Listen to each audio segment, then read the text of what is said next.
बहुत सहस्रों वर्ष पहले, जब धरती पर न साम्राज्य थे न नगर, सिर्फ घने जंगल, ऊंचे पर्वत और तांत्रिक ऊर्जा का साम्राज्य था। तब विंध्या पर्वतमाला के बीचों बीच एक ऐसा स्थान था जिससे स्वयं देवता भी दूरी बनाए रखते थे।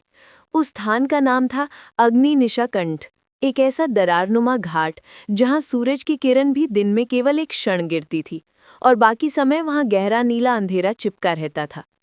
कहा जाता था कि ये धरती का सबसे पुराना शक्तिपीठ है, जहां कभी मां काली ने स्वयं रात्रि को जन्म दिया था। हाँ, रात्रि, अंधकार, छाया, ऊर्जा। लोग कहते थे रात्रि की असली शक्ति उसी घाटी से निकली है। उस घाटी के केंद्र में एक प्राचीन काला शिवलिंग था, जिसके चारों ओर लाल शैवाल सदियों से उगे हुए थे।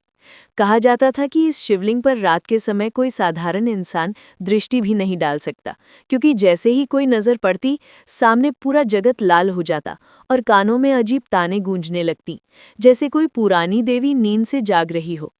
उस क्षेत्र में एक नियम था, जो बिना मां की अनुमति वहां प्रवेश करे वो लौटता नहीं, और लौटे तो अपने आप को पहचान नहीं पाता।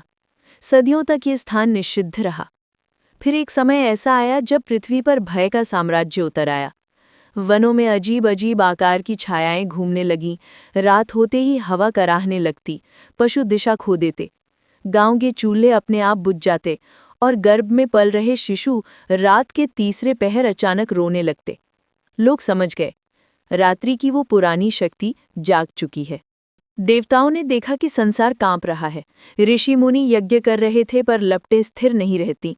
सब एक ही निर्णय पर पहुंचे, इस अंधकार को रोकने के लिए किसी अति भक्त की आवश्यकता है। उसी समय एक छोटे आश्रम में एक साध्वी रहती थी। नाम था कर्णिका। कर्णिका बचपन से ही अजीब थी। वो रात से डरती नहीं थी, उससे बात करती थी। पूरे आश्रम को लगता था कि उसकी आत्मा किसी प्राचीन शक्ति से जुड़ी है। उसके पास एक जन्म चिन्ह था, उसकी पीठ पर त्रिशूल के आकार का काला निशान। एक दिन आकाश में अचानक लाल चमक आई, पर्वत हिलने लगे, हवा उल्टी दिशा में चलने लगी और आश्रम के वृक्षों के पत्ते काले हो गए। तभी कर्णिका के कान में एक फुसफुसाहट गूंजी, अग्नि निशाकंठ की ओर आ, तेरी नियति जाग उठी है। कर्णिका समझ गई, ये पुकार किसी साधारण शक्ति की नहीं है। वो रात में अकेली ही पर्वतों की ओर चल पड़ी। जंगल ने उसे रोका, पर वो बढ़ती रही। जैसे जैसे वो घाटी की ओर जा रही थी, पेड़ों की छाया उसके पीछे पीछे चलने लगती। उसे महसूस होता, कोई उसे देख रहा है, कोई उसके कदम गिन रहा है, कोई उसकी सांसों को सूंघ रहा है। घाटी के पास पहुंचते ही जमीन कांप उठी। कर्णिका का दिल जोर से धड़कने लगा। तभी उसे महसूस हुआ, ये डर नहीं, ये मां की उपस्थिति है। वो भीतर उतरी। अचानक चारों तरफ अंधेरा नहीं, घना मोटा जिंदा अंधेरा फैल गया। ऐसा अंधकार जो हवा की तरह बह रहा था, सांस की तरह धड़क रहा था। तभी घाटी के तल से एक भारी हुंकार गूंजी, जैसे कोई मातृस्वरूप देवी 1000 वर्षों की नींद से जाग रही हो। कर्णिका, तू आ गई। धरती लाल जगमग हो उठी, हवा अग्नि जैसी गर्म हो गई और उसके सामने रक्त रात्रि की देवी का उदय हुआ। वो कोई साधारण रूप नहीं था। ऊंची विशाल आकाश छूती काया, काली पर लाल अग्नि से दीप्त, 1000 आंखें, 1000 हाथ, और हर हाथ में एक ऊर्जा सर्प लिपटा हुआ था। कर्णिका कांपी नहीं, वो चरणों में गिर गई। देवी बोली, मैं रात्रि का प्रारंभ हूँ, मैं काल का अंत हूँ, मैं हूँ महाकाल रात्रि काली। दुनिया बदलने वाली है और तू मेरी पात्र है। कर्णिका ने कहा, माँ, संसार भय में है, इसे बचाइए। देवी की 1000 आंखें एक साथ चमकी। संसार तभी बचेगा जब तू मेरे भीतर सम्मिलित होगी। कर्णिका समझ नहीं पाई। पूरी घाटी लाल होने लगी। अचानक देवी की ऊर्जा कर्णिका की छाती में समाने लगी। उसकी देह कांपने लगी, त्रिशूल का निशान चमकने लगा, पूरी घाटी कड़कने लगी और कर्णिका का शरीर जमीन पर गिरा, पर उसकी आत्मा देवी के भीतर विलीन हो गई। उस रात पहली बार अंधेरा शांत हुआ, छायाएं भाग गईं, हवा स्थिर हो गई, रात नम्र हो गई, क्योंकि वो रात्रि की देवी की चेली को पहचान चुकी थी। कर्णिका पुनः उठी। अब वो मनुष्य नहीं थी, उसकी आंखें अग्नि जैसी थी, उसके कदमों से ध्वनि नहीं, कंपन होता था, और उसके पीछे पीछे काल रात्रि की छाया चलती थी। और उसी दिन से अग्निनिशा कंठ जागृत शक्ति का स्थान बन गया, जहां कर्णिका माता के आदेश से रात्रि को नियंत्रित करती और स्वयं काली वहां से संपूर्ण धरती के अंधकार पर शासन करती। कहते हैं, आज भी जो सच्चे मन से उस प्राचीन काली को पुकारता है, उसकी रात्रि तेजस्वी बन जाती है और उसके सब भय नष्ट हो जाते हैं। और जो छल कपट से पुकारे, उसकी आत्मा सदियों तक उसी घाटी में भटकती रहती है। कर्णिका के जागरण के बाद सदियां बीत गई, पर उस जागरण का प्रभाव पृथ्वी के हर कोने पर रह गया। जहां पहले रात में विलक्षण डर घूमता था, वहां अब एक अजीब संतुलन आ गया था, जैसे अंधकार किसी अदृश्य नियम से बंध गया हो। लेकिन हर शक्ति का एक प्रतिपक्ष होता है, और अग्निनिशा कंठ की शक्ति को देखकर संसार के किसी पुराने भूले हुए कोने में एक और नींद टूटी। ये नींद मानव की नहीं थी, ये नींद किसी प्राचीन भूली हुई सत्ता की थी। एक ऐसी सत्ता जिसे देवताओं ने भी कभी स्वीकार नहीं किया था, एक ऐसी सत्ता जो अस्तित्व में आने से पहले ही श्रापित हो गई थी। उसका नाम तक किसी शास्त्र में नहीं है, पर समय की गहराई में उसे अंध प्रेत अधीश्वर कहा गया है। जब काली माता ने कर्णिका को अपना माध्यम बनाया, उस शक्ति ने उस क्षण को महसूस किया, क्योंकि प्रकाश जहां भी तेज होता है, अंधकार का पुराना दानव वहीं फिसल कर निकलता है। वो एक गुफा में सोया हुआ था, घने पत्थरों के भीतर, पहाड़ के गर्भ में, धरती की नसों में, जहां कोई सूर्य की किरण नहीं जाती, कोई देवता पांव नहीं रखते और कोई ऋषि मंत्र नहीं जप पाता। लेकिन अब उसके चारों तरफ की हवा बदलने लगी, गुफा की दीवारें चिरने लगी, पत्थरों के भीतर से राख जैसी हवा उठने लगी, गुफा के बाहर के पेड़ मुरझाने लगे और उस गुफा के करीब रहने वाले जनजाति लोग एक एक कर गायब होना शुरू हो गए। लोग कहते थे, जंगल रात में सांस लेता है, पर वो सांस नहीं, वो किसी प्राचीन अधीश्वर का जागरण था। उधर अग्निनिशा कंठ में कर्णिका साधना कर रही थी। उसकी आंखें अब हमेशा हल्की लाल रहती, उसके चारों ओर रात की हवा घूमती रहती और उसके कदम धरती को हल्का हल्का जलाते हुए उठते। एक रात वो ध्यान में थी, तभी अचानक घाटी में घोर सन्नाटा छा गया। ये सन्नाटा साधारण नहीं था, ये ऐसा था जैसे पूरी धरती ने अपना श्वास रोक लिया हो। कर्णिका ने आंखें खोली। आसमान में एक काला धुआं घूम रहा था, पर वो धुआं हवा से नहीं, किसी चेतना से बन रहा था। तभी काली माता का स्वर चारों दिशाओं में गूंजा, भारी, कंपकपा देने वाला, जैसे बादल का गर्जन भी उसके आगे शांत लगे। कर्णिका, अंधप्रेत अधीश्वर जाग रहा है और उसका लक्ष्य तू है। कर्णिका ने तुरंत पूछा, माँ वो कौन है, उसका जन्म कहाँ से हुआ? देवी का स्वर और गहरा हुआ, वो शक्ति है जिसे मैंने अपने समय में नष्ट कर दिया था, पर उसके दंश अंधकार की नसों में रह गए। जब मैं जागती हूँ वो भी जागता है, जब मैं बढ़ती हूँ वो भी अपना रूप खोजता है। कर्णिका ने सांस रोकी। देवी आगे बोली, वो रात्रि नहीं चाहता, वो अराजकता चाहता है। वो अंधकार को पवित्र नहीं रहने देगा, वो उसे भूख बना देगा। अचानक जमीन इतनी जोर से हिली कि घाटी की चट्टानें टूटने लगी। आवाज आई जैसे कोई विशाल प्राणी अपने पैर घसीटते हुए धरती की सतह पर चढ़ रहा हो। कर्णिका बाहर दौड़ी। पूरा आकाश राख जैसा काला था, पेड़ उल्टी दिशा में झुक रहे थे, चांद खून जैसा लाल हो गया और दूर पहाड़ों की चोटी पर एक आकृति खड़ी थी, लंबा, असमान, मुड़ा हुआ, छाया जैसा शरीर, हजारों चेहरों की तरह हिलता हुआ, और आंखें नहीं, गड्ढे जिनमें अंधकार खुद पिघलता दिखता था। कर्णिका ने जैसे ही उसे देखा, उसका सिर भारी हो गया, मानो अधीश्वर की आंखें मनुष्य के मन को खींच रही हों। वो आकृति धीरे धीरे कदम बढ़ाने लगी। हर कदम पर धरती डूबती हुई महसूस होती। एक प्राचीन भारी खुरदुरी गूंज उसके साथ चलती, काली, तूने मुझे मिटाया था, अब तेरी चेली को लेकर मैं अपना रूप पूर्ण करूंगा। कर्णिका ने तुरंत त्रिशूल की मुद्रा धारण की। उसकी पीठ पर बना चिन्ह आग की तरह चमकने लगा। रात्रि उसके चारों ओर घूमने लगी और एक पल में उसके पीछे काली माता का विराट रूप प्रकट हुआ। लाल जिह्वा, विकराल दांत, नीलवर्ण देह, अग्नि नेत्रों वाला रूप। देवी बोली, कर्णिका, ये युद्ध सिर्फ तुझसे नहीं, पूरी सृष्टि से लड़ रहा है। तू डगमगाई तो समस्त अंधकार उसका हो जाएगा। कर्णिका ने मंत्र उच्चारा। घाटी में बिजली गिरी, अंधकार में चिंगारियां उड़ी और कर्णिका का शरीर हल्का हुआ। वो युद्ध के लिए देवी द्वारा चुनी गई थी। उधर अधीश्वर हंसा, ऐसी हंसी जिसमें सदियों की भूख थी, जो हड्डियों के भीतर तक उतर जाए, जो जंगल के प्राणों को चुरा ले। उसने अपनी लंबी छाया जैसी भुजाएं फैलाईं और पूरा आकाश उसके काले धुंध से ढक गया। घाटी में सिर्फ दो ही शक्तियां थीं, एक मां काली का दिव्य उजाला, दूसरी अधीश्वर का नरक जैसा अंधकार, और बीच में कर्णिका, जिसे अब मानव नहीं बल्कि रात्रि की योद्धा बनकर लड़ना था। युद्ध शुरू हुआ, पर यह युद्ध तलवारों का नहीं था।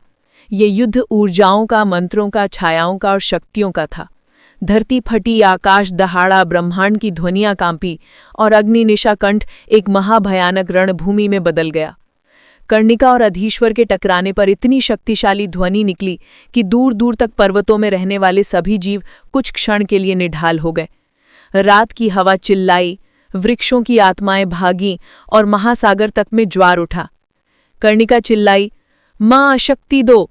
काली माता पीछे खड़ी गरजी, तू मेरा हथियार है। कर्णिका, आज अंधकार को उसके जन्म से पहले की मौनता में भेज दे। और कर्णिका फिर से उठी, आंखों में अंगार, देह में अग्नि, चरणों के नीचे धरती की धड़कन, पीछे काली माता का विराट रूप। अब युद्ध का अगला चरण शुरू होने वाला था, वो चरण जिसमें रात्रि को चीरकर अंतिम सत्य प्रकट होने वाला था। अंधप्रेत अधीश्वर और कर्णिका का पहला टकराव जैसे ही हुआ, धरती का संतुलन कुछ क्षणों के लिए टूट गया। संसार के सभी दिशाओं में सिर्फ एक ही चीख सुनाई दी, रात्रि फट रही है। आम मनुष्यों ने कुछ महसूस नहीं किया, पर उनके भीतर बसे प्राण एक पल के लिए थरथरा उठे। नदियों ने दिशा बदली, जंगल की मिट्टी धूल बन गई, आकाश के तारे कांपने लगे, पक्षियों ने अपने पर सिकोड़ लिए और माँओं के गर्भ में पल रहे शिशुओं ने अपने आप को गोल कर लिया, क्योंकि प्रकृति जानती थी आज कुछ बहुत पुराना जाग चुका है। कर्णिका अंधप्रेत अधीश्वर के सामने खड़ी थी, पर उसके भीतर डर नहीं बल्कि रात्रि का अग्नि संग्रह धड़क रहा था। अधीश्वर ने अपना विकृत हाथ बढ़ाया, उसके स्पर्श से हवा खून जैसी लाल हो गई। कर्णिका के कानों में सहस्रों आत्माओं की चीख गूंजने लगी, पर तभी काली माता के स्वरूप ने कर्णिका के चारों ओर एक अदृश्य घेरा बना दिया, घेरा ऐसा कि जिसे सिर्फ ऊर्जा ही छू सके। देवी बोली, डर मत कर्णिका, ये अंधकार तुझे छू भी नहीं सकता, क्योंकि तू अंधकार नहीं, अंधकार की मालकिन की रक्षक है।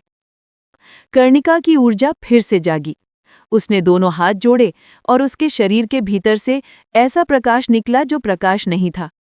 वो काली रात्रि का उल्टा तेज था, ऐसा तेज जो दिखता नहीं पर सब कुछ जलाता है। अंधप्रेत अधीश्वर पीछे हटा, उसकी हंसी गुस्से में बदल गई, उसकी हड्डी जैसी उंगलियां लंबी हो गईं। वो चिल्लाया, रात्रि मेरी थी, मैं था उसका बीज। काली ने मुझे अपवित्र कहकर त्याग दिया, अब मैं उसी की चेलियों को अपना बनाऊंगा। कर्णिका गर्जी, मैं काली की हूं, मैं शक्ति की हूं, मैं रात्रि का संतुलन हूं, तू सिर्फ विनाश है। अधीश्वर ने पूरे आकाश को निगलने जैसा हाथ बढ़ाया, हवा गोल घूमने लगी, आकाश काला भंवर बन गया और सारे तारों की रोशनी उसी में गिरने लगी, जैसे संसार की सांसें खींची जा रही हों। कर्णिका ने धरती को छुआ, उसका हाथ मिट्टी से मिला और मां पृथ्वी ने उसकी उंगलियों में अपनी प्राचीन ऊर्जा भर दी।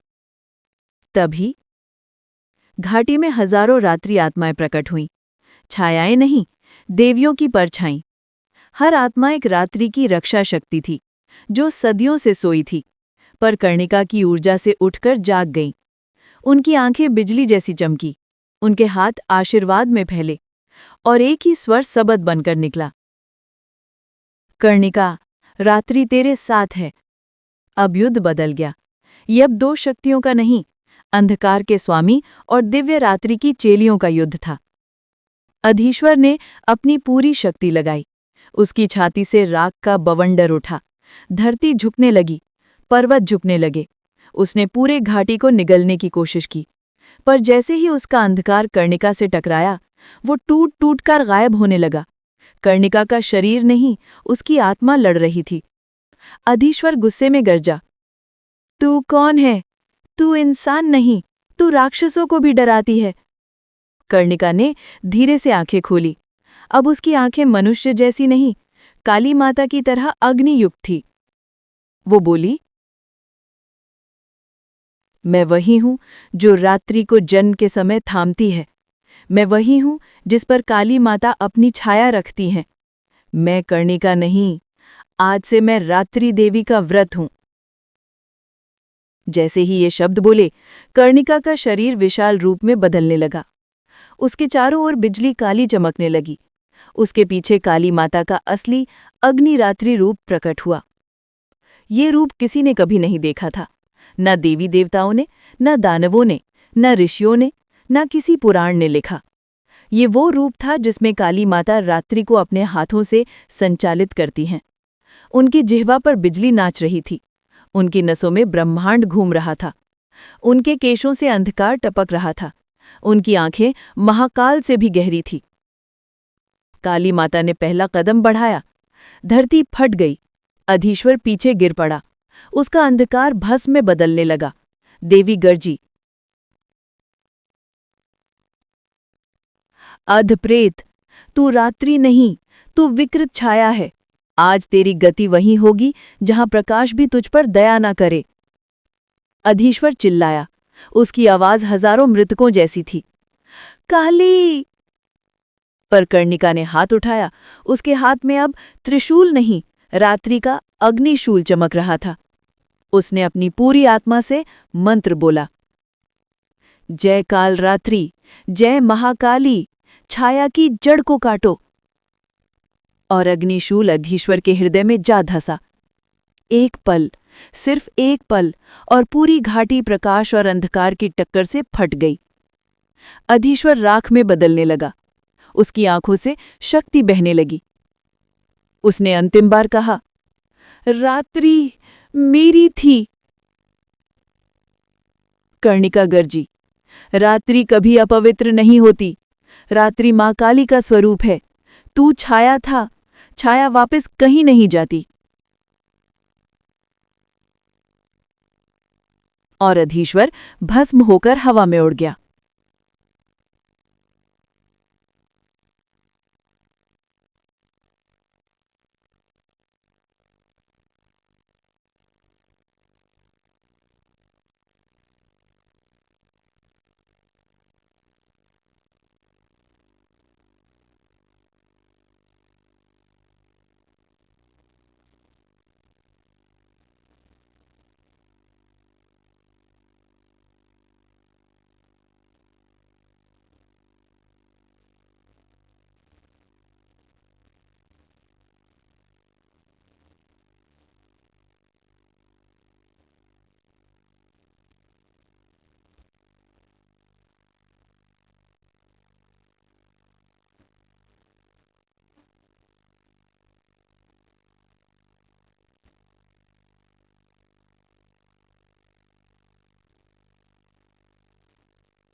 कर्णिका, आज अंधकार को उसके जन्म से पहले की मौनता में भेज दे।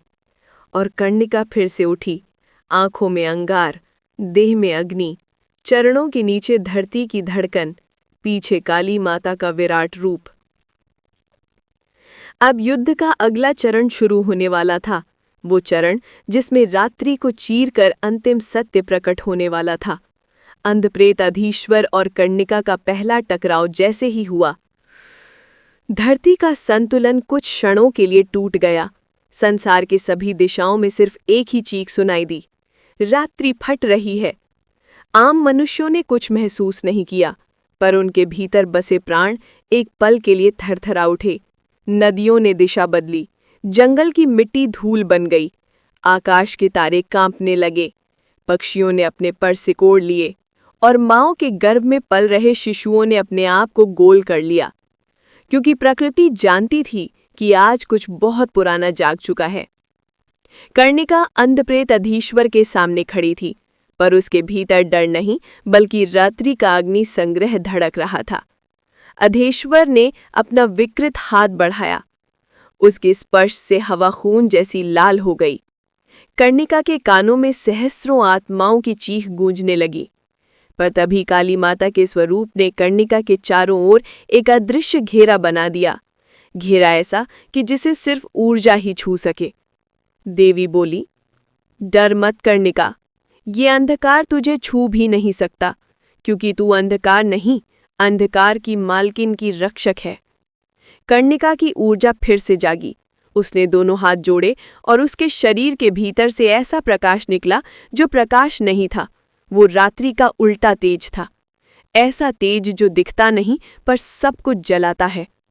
अंधप्रेत अधीश्वर पीछे हटा, उसकी हंसी गुस्से में बदल गई, उसकी हड्डी जैसी उंगलियां लंबी हो गईं। वो चिल्लाया, रात्रि मेरी थी, मैं था उसका बीज। काली ने मुझे अपवित्र कहकर त्याग दिया, अब मैं उसी की चेलियों को अपना बनाऊंगा। कर्णिका गर्जी, मैं काली की हूं, मैं शक्ति की हूं, मैं रात्रि का संतुलन हूं, तू सिर्फ विनाश है। अधेश्वर ने पूरे आकाश को निगलने जैसा हाथ बढ़ाया, हवा गोल घूमने लगी, आकाश काला भंवर बन गया और सारी तारों की रोशनी उसी में गिरने लगी, जैसे संसार की सांसें खींची जा रही हूं। कर्णिका ने धरती को छुआ, उसका हाथ मिट्टी से मिला और मां पृथ्वी ने उसकी उंगलियों में अपनी प्राचीन ऊर्जा भर दी। तभी घाटी में हजारों रात्रि आत्माएं प्रकट हुईं, छायाएं नहीं, देवियों की परछाई।